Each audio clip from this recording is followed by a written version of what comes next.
যে আয়াত কুরআন মাজিদে আয়াতে কারিমার ভিতরে আল্লাহ রাব্বুল আলামিন বলেন, ওয়াস্তাঈনু বিস-সাবরি ওয়াস-সালাহ, তোমরা নামাজ এবং ধৈর্যের মাধ্যমে আমি আল্লাহ তাআলার নিকট সাহায্য প্রার্থনা করো, সাহায্য চাও।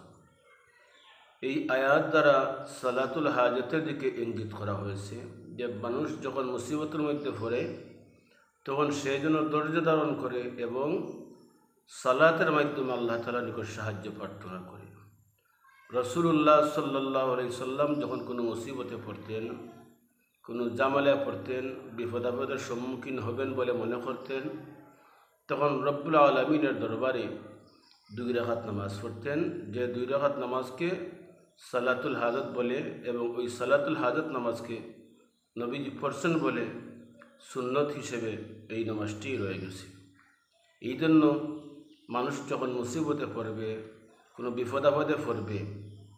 তখন এই নামাজ সালাতুল হাজত পড়ে আল্লাহ তাআলার দরবারে কান্নাকাটি করবে, তওবা ইস্তেগফার করবে। আশা করা যায় আল্লাহ তাআলা এই বিপদ আপদ থেকে উদ্ধার করবেন, রেহাই